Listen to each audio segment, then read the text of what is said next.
Hello, everyone, and thank you all for joining. I am Jeffrey Parrish, the Global Head of Industry Strategy for Intro Hive. And today I have Anthony McPartland, who's a Principal Analyst for Forrester, joining me to discuss B2B vital signs and the science of sales. Welcome, Anthony. How are you feeling today? Excellent, Jeffrey. Thanks for having me. Yeah. How about you tell our guests a little bit about yourself and what you do for Forrester? Sure. Yeah, I'm a principal analyst, as you said, for Forrester, which means I work with a team of about four other analysts who cover the area of sales operations. And so as part of that, we cover technology, so a lot of sales tech across the whole gamut of sales tech areas, which is a pretty active area, as I'm sure you're aware. Also revenue operations, sales analytics, and the management of the revenue engine end to end. So a lot of time is spent creating research and then supporting our clients with their own initiatives to try and drive improvement and performance. Awesome. Well, again, thank you for spending some time today with us. Let's jump right on into what this session is going to mean for all of you joining. So the goal is for each of you to leave with one, an understanding of key vital signs within the buyer's journey and how to capture them. How to apply insights to optimize the performance of core sales processes, recommendations on where to start in both process and technology, and to see how Intro Hive provides transparency to B2B vital signs. So with that, I'm going to go ahead and let Anthony kick off his presentation. Thanks, Jeffrey. So, Forrester, we like to kind of start with an analogy when we talk about particular areas or concepts. So I wanted to talk for a minute about vital sign monitors. And, patient vital sign monitoring is kind of core to modern healthcare these days. Right? These insights have kind of transformed patient treatment and care by giving healthcare professionals like doctors and nurses a range of real-time measurements of various physiological parameters, right? Like heart rate, blood pressure, oxygen saturation, temperature, etc. And for each of those, there's trending, there's thresholds, there's alarms. And this data, these insights about the patient, they feed a range of decision-making care strategies that are designed to maximize patient outcomes. But, it wasn't always like this, unfortunately. Previous generations were not as fortunate. Modern healthcare and surgery started really very differently. You think about 19th century operating rooms, they weren't a place for the squeamish, right? Drugs, sedation, maybe, if you're lucky. I mean, half of those who underwent surgery in the 19th century, well, they didn't survive, right? And operating theaters, as you can see in this example, they're filled with medical students as well as others who paid tickets to attend the spectacle. And, core to the challenge that was faced by pioneers of this era, people like William Halsted, was the lack of insight into the patient's vital signs, which meant you couldn't assess the real-time impact of the treatment or even predict the outcome. Either the patient made it or they didn't. And so, like healthcare patients in our analogy here, there's something analogous going on in the world of B2B. Buyers and sellers are also emitting what we refer to as vital signs right across the buying journey. And these can serve as really crucial leading indicators of things like account, deal health, and our ability to really meet buyers' needs. But like those early pioneers in modern surgery, what we find in talking with a lot of our clients is that many B2B sales organizations struggle for visibility into these vital signs. And there's a range of reasons why, from lack of investment, maybe poor adoption of technology, process inefficiencies. But it results in organizations really unable to assess the impact of their treatments. In this case, their go-to-market tactics, whether positive or negative. So today we're going to dig into these B2B vital signs. I'm going to provide some examples of what they are, why they're important in optimizing our performance and the buyer's journey. This is interesting, that 35%. I know you mentioned some of the technology or implementation challenges, but is there something else that you think might be causing this? Is there something maybe culturally within sales organizations that might also contribute to this? Yeah, I think so, Jeffrey. I mean, I think part of it is to do with the fact that there is still a tendency for gut-led decisions in sales organizations. Not everywhere, but that shift to being more data-led, being more insight-led, is still, I think, relatively new. And so that muscle is still one that's being developed across sales organizations and at different levels of sales organizations. And it's certainly one that we're trying to, drive in conversations that we have with our clients. So I think for a lot of sales leaders, there's a relative level of inexperience when it comes to using insights to drive performance improvement, at least on a consistent basis. Okay. That makes sense.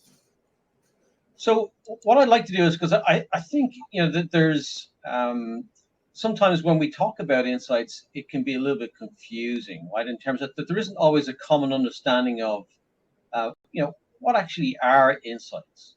Mm-hmm. So maybe let's deal with that first and kind of give people a common language or a mental model to apply for the rest of this presentation. So the fact is that not all insights are the same, right? That there's a scale for insights that are really differentiated by the level of insight they provide, and therefore ultimately their real value to users.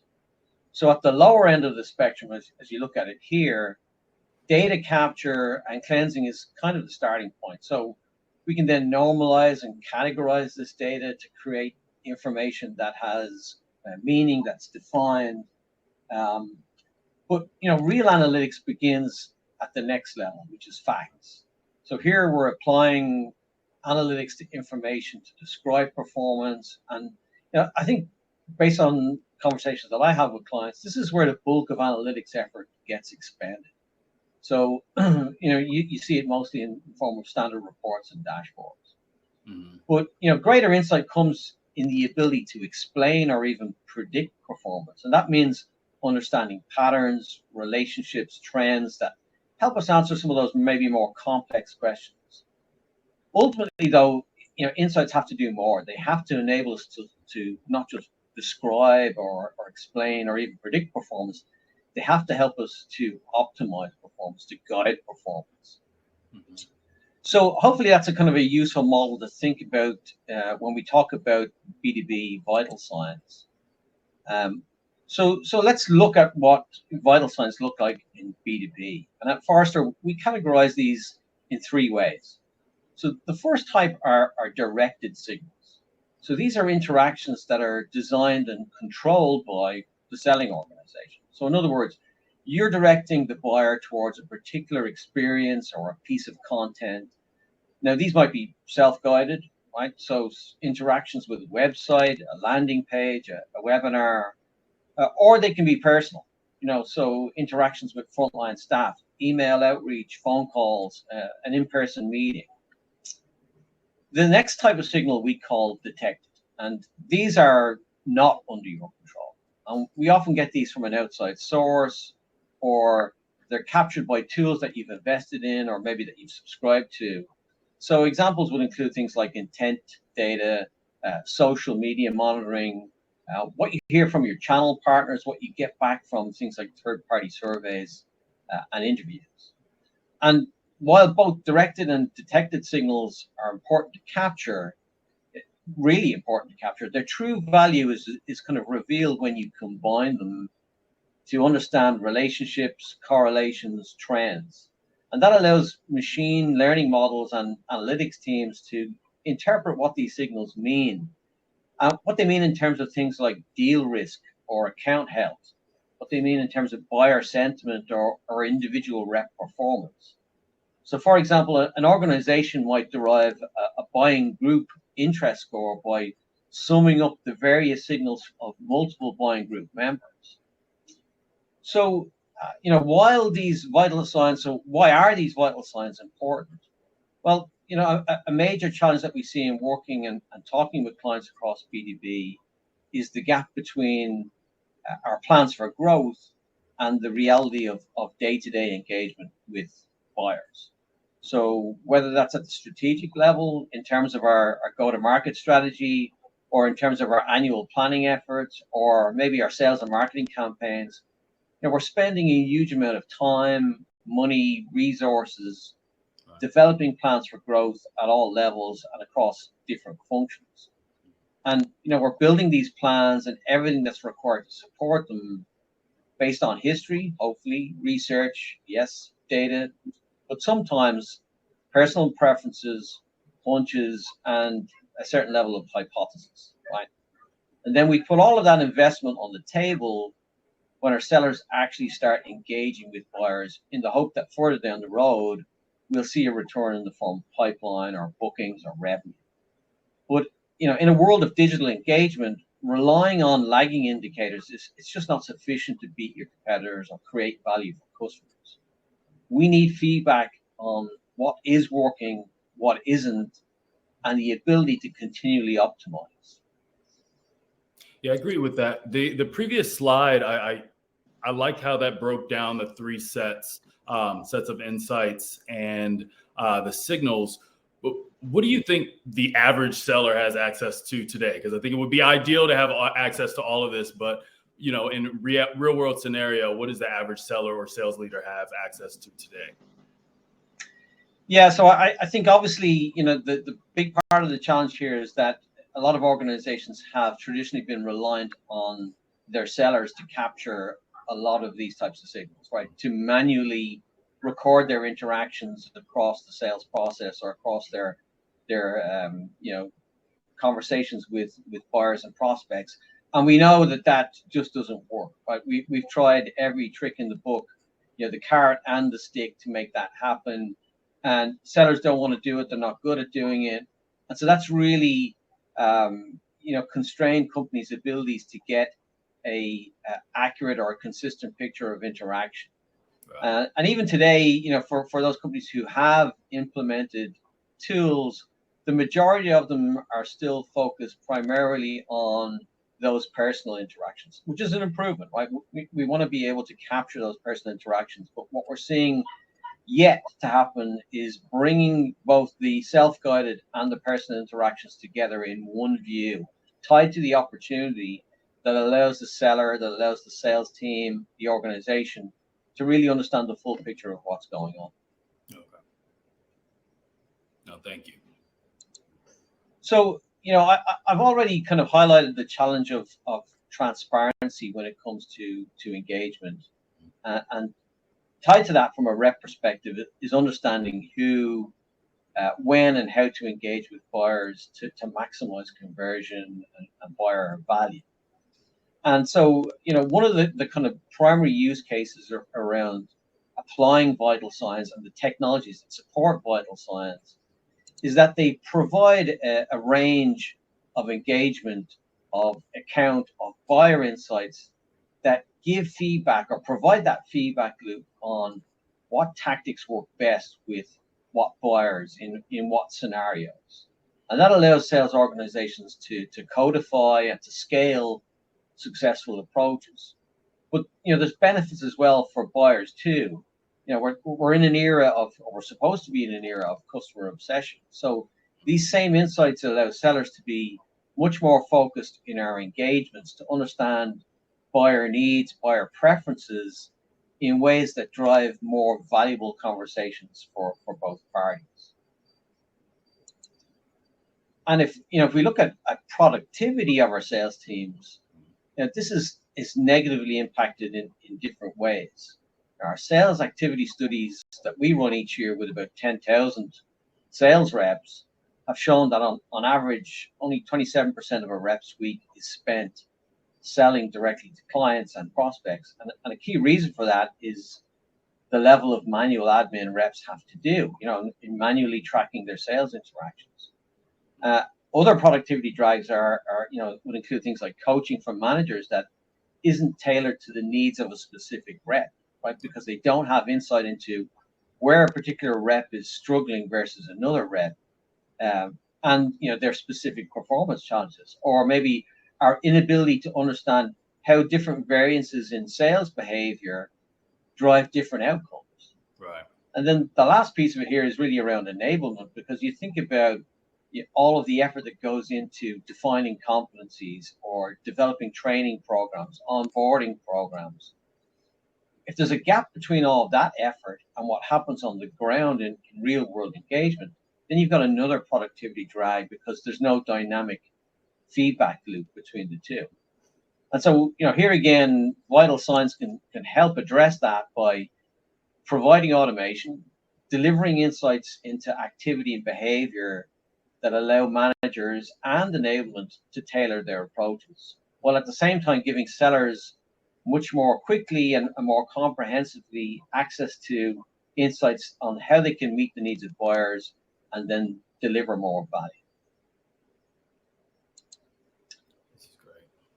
So, all of this kind of raises the obvious question. So how can we get better access to these vital signs and start leveraging them to drive performance improvement? Now, what we find is that the temptation here is to reach for the shiny tech, right? Mm-hmm. But it can be a confusing space. And if you look at the diagram on the left here, which chiefmartech.com maintained as an example of how sales and martech categories are so confusing. So, our perspective is, well, it's important to understand the key segments and what's going on. And that's why a lot of companies work with us. It's actually more important to start with the end in mind.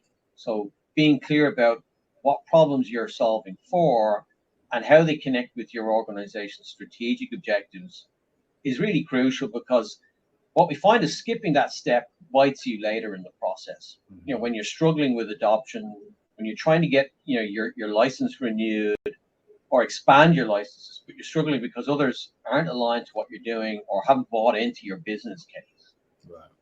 So, this is an example of a pretty simple approach that folks could take back with them to think about doing this in a more structured way. So understanding and connecting your tech initiatives with those strategic growth initiatives at the organization or at the functional level first, having clarity on what the sales organization has to do to bring that strategy to reality, then identifying, okay, so what business processes have to be executed to make that happen? And then what are the specific functional requirements that we need underneath each of those processes? So when you have that, then you can start to look externally at what's available in the marketplace. What are the tech categories? What are the capabilities out there?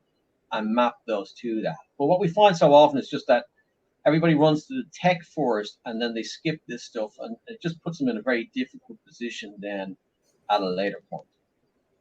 Yeah, I see this a lot, and I think it's important to note that this is relevant for both buyers and sellers, because I think buyers should be defining the requirements, as you're saying, based on the business objectives, desired outcomes. But also as sellers, we have to make sure that we're communicating our value propositions in the same way. And I think that'll kind of reduce a lot of the friction during the sales cycle in terms of understanding one another and getting straight, what I like to consider the meat and potatoes of it, the so what can you do for me? So I really love this slide. I hope the attendees, our guests, really take this one in.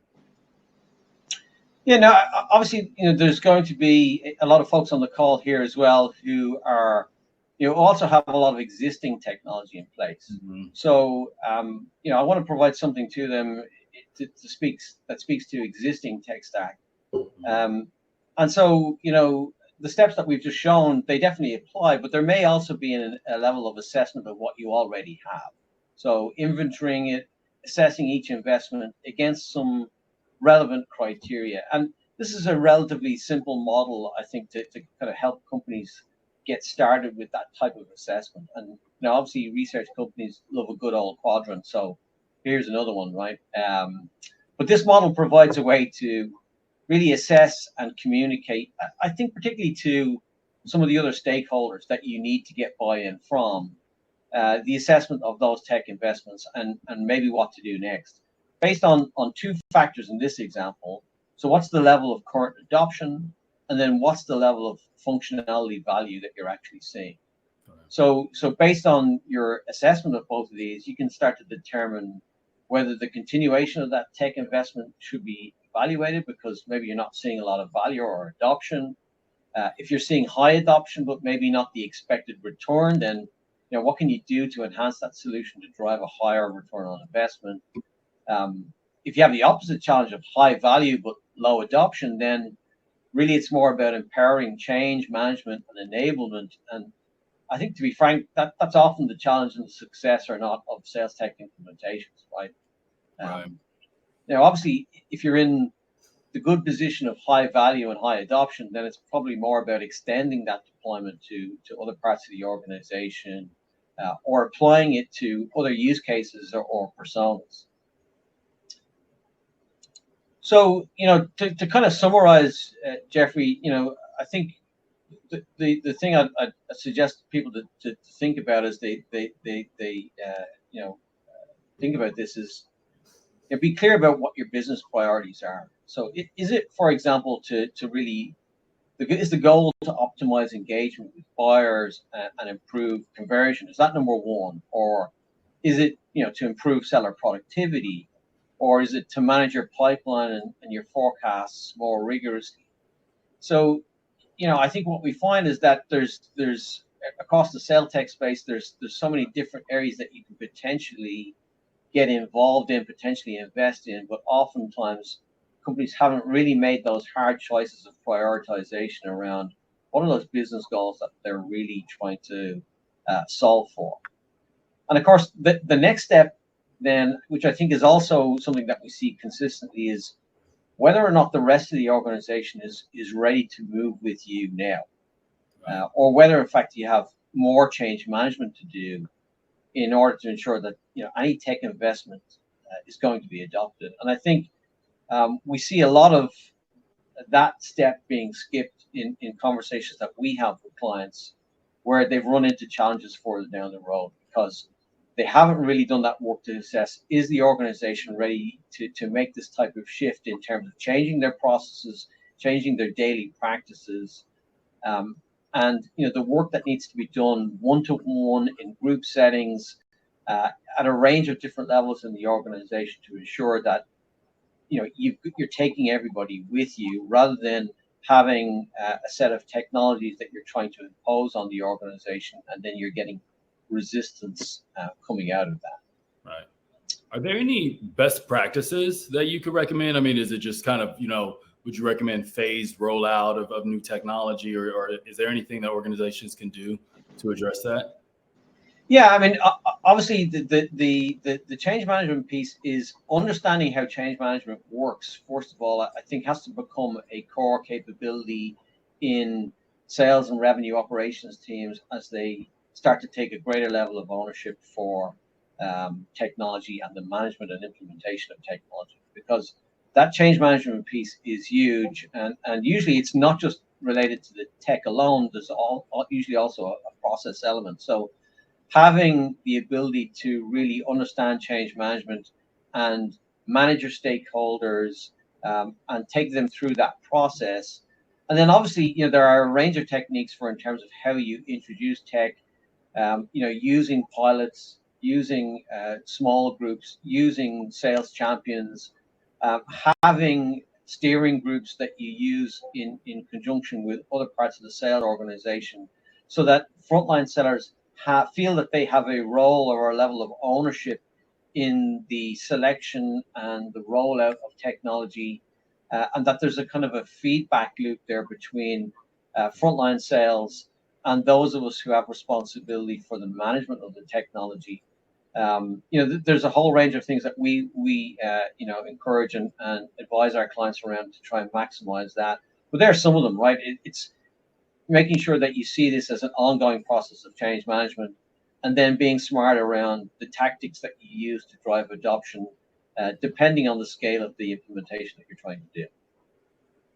So the last part of it here then is, okay, if you understand the priorities and you've kind of put the effort into the change management piece, then you can start to pivot to what's out there. What are the different segments, and what's the right fit for your business needs. And these markets are changing pretty dynamically. We've seen a period of massive funding investment into sales tech. We're in a new period now as well, so there's going to be changes as well. So it's really important that organizations stay on top of how the provider market is changing and how these different solutions are evolving and converging, which is certainly a big feature of it. Mm-hmm. So, Jeffrey, I think at this point you're going to actually show us some examples of these kind of vital signs in action in the IntroHive product, right?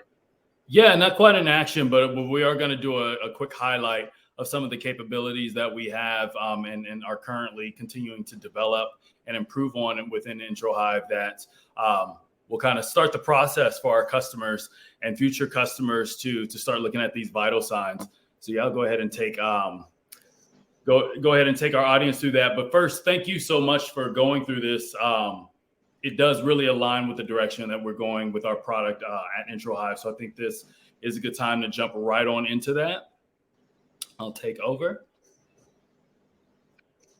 So taking it back to the example that we started with around, medical vital signs. When I think about it, just like a doctor, you would want to make sure that checkups and screenings are happening regularly. So with IntroHive, you'll be able to have access to what we call lonely client reporting. These lonely client reports provide an objective understanding of the health of your relationships so that you can maintain the ones that are strong, invest further in the ones that may not be getting to their fair share of attention. So again, having visibility into the ones where the health might be a little off and you want to make sure that you're having those regular checkups with your clients. Next one I'm going to highlight is making sure that you reach an influence within an account and that making sure that that influence goes beyond just one single point of contact. So with IntroHive multi-threading insights, you're going to get a better understanding of the relationships that you're building throughout your customer's organization, at what level of seniority, and how those the strength of those relationships, so how strong those relationships are.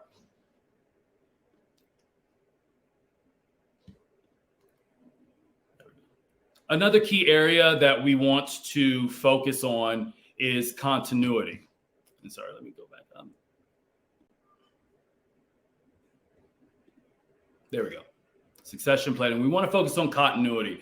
So again, going back to that medical example, personally, I prefer to not have to switch care providers, with my healthcare, especially if I've already built a relationship with my doctor, with the team there. They know me, they know my medical history. But if that does happen, it is nice or would be nice when the right person takes over and has, if they've been fully briefed on my background. So the same situation exists in business. Succession plans are a great solution for proactively identifying potential risks, where accounts have a higher likelihood of being lost should your organization experience any type of turnover. So these reports are going to be useful in identifying which accounts need to be transitioned and who is the best person to transition them to based on the relationship that exists.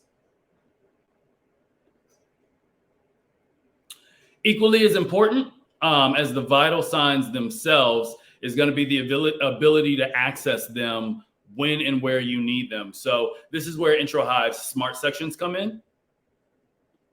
So what are smart sections, might you ask? Smart sections are going to enable you to curate your own custom vital signs using third-party integrators.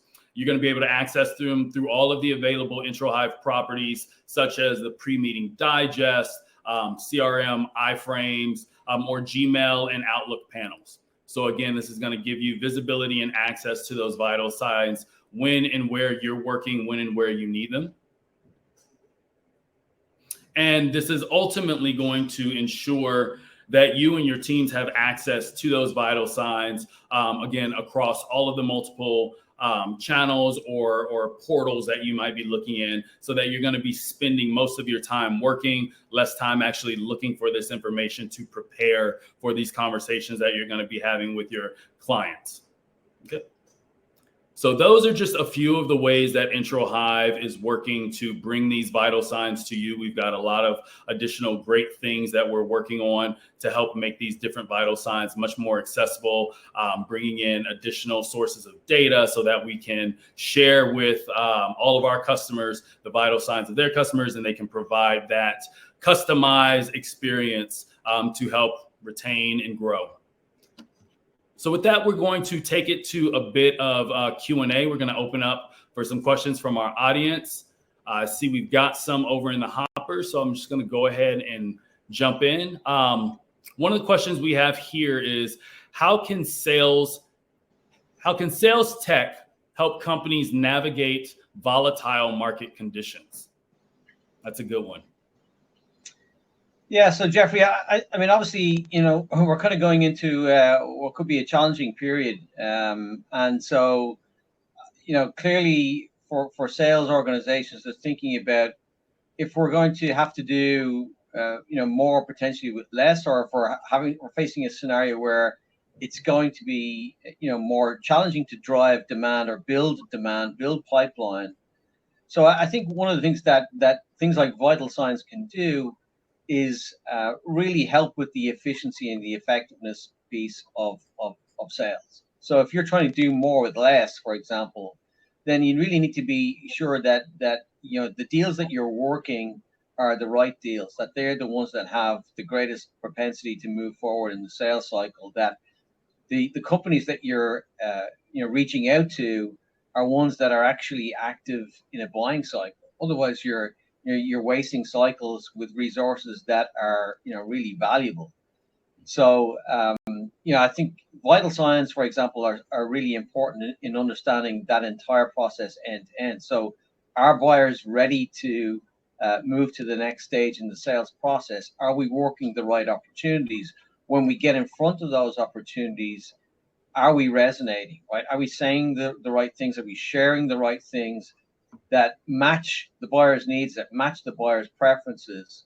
And then can we as an organization understand from those vital signs what our performance is like and what it's going to be, either in terms of, you look at that at the sales team level and comparing performance across the team, or you look at it, and this is obviously one of the big issues for companies whenever there's kind of challenging times, predicting revenue, right? And understanding where are we likely to end up, and how do I not just rely on seller opinion alone, right? Because I think that's obviously the risk for a lot of companies, is that they're going to hear, they traditionally hear lots of chat from sellers as to where a particular account or a particular deal is. And that stuff's important, right? They have context there that you're not going to be able to get necessarily from the tool, but you can't be reliant on that alone. You've got to be able to augment that with other signals that give you a sense of really where an account or a deal or a particular contact is.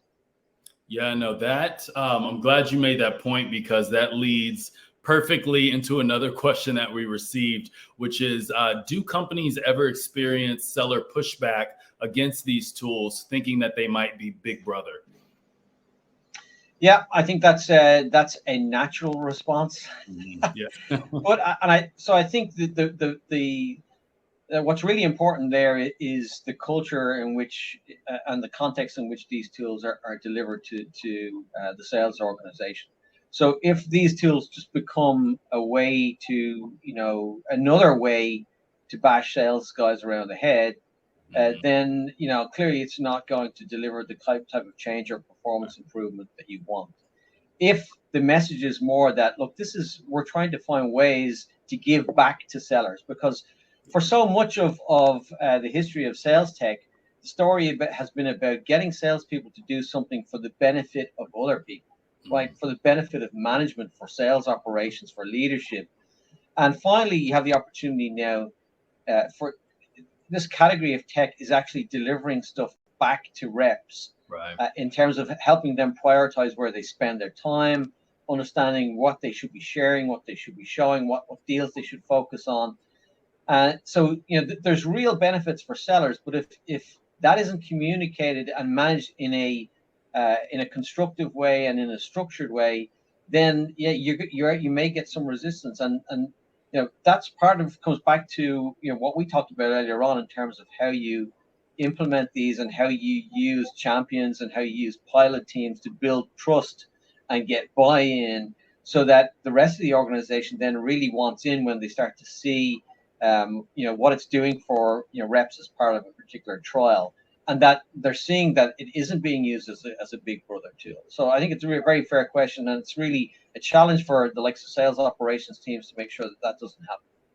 Yeah, no, these are really powerful tools that should not be weaponized. So I think as sales leadership, we need to keep that in mind, that we can see a lot of productivity gain, a lot of morale boost as well, having this information, these insights, as long as we don't overstep that line and again, try to weaponize it and go into big brother territory. You made the point. To your point, Jeffrey, we want accountability, right? For sure. Yeah. But it's got to be, constructive. What we're trying to do is, as a sales team, as a sales organization, improve our performance at all levels, and we're trying to continually improve, and that's where the focus should be. So, yeah. Yeah. Actually, this leads into the next question as well. So, when most people think of sales tech, they think about how it helps sellers. But today we talked a lot about how sales tech helps buyers. Why is that?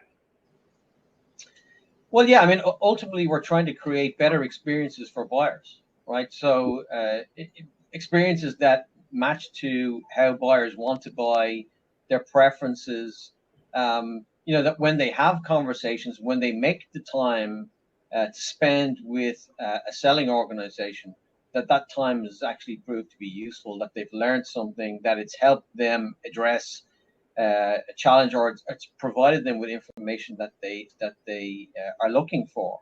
And too often, that isn't the case, right? That interactions aren't driving sufficient value for buyers. And so having insight into what interactions are taking place, what ones are driving progress and what ones aren't, and then using that to scale up the rest of the organization and improve our engagement, improve how we train our sellers, is really important if we're serious about customer obsession. Yeah. It's funny you actually use that term, customer obsession. We have a question specifically around that. So you mentioned that we're in an area of customer obsession. Can you go into more detail into how sales tech can enable companies to practice customer obsession?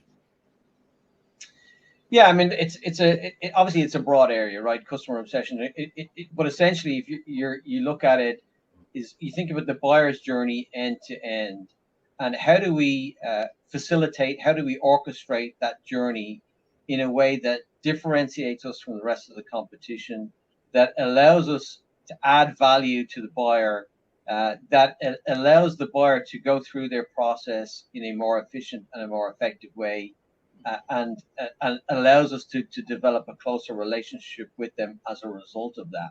And so that means kind of stepping back from the process and understanding, what are those different interactions, those key interactions that take place across that journey, and who has responsibility for those interactions, whether it's marketing, whether it's business development teams, whether it's the field sales guys, whether it's the customer success team.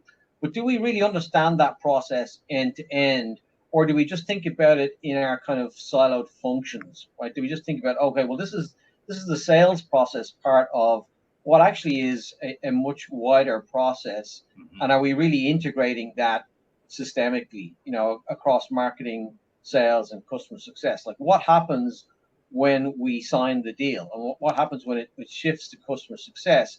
Is the customer getting the same level of experience across all of those stages, or is that highly variable? And so ultimately, what we're trying to do is make sure that the tools that we use to orchestrate that engagement, whether it's our demand management tools that marketing use, whether it's our sales engagement tools that our RDR teams use, or whether it's revenue intelligence tools that our field sales teams might use, or whoever, that they've all got to be focused on that higher level goal, which is how do we orchestrate this journey to deliver more value?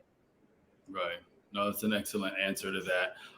We've got time for one more question here. It says, this is a fascinating evolution for sales tech, which I agree. Where do you think it goes from here? Yeah, so I think it's going to be obviously interesting. The level of automation is going to increase, right?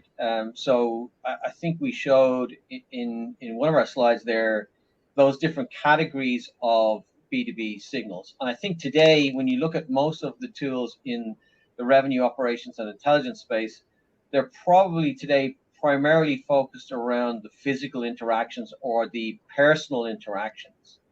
And I think we'll see more over time of the complete set of interactions. In other words, the interactions that are taking place either through self-serve interactions or third-party interactions, bringing all of those into the picture as well.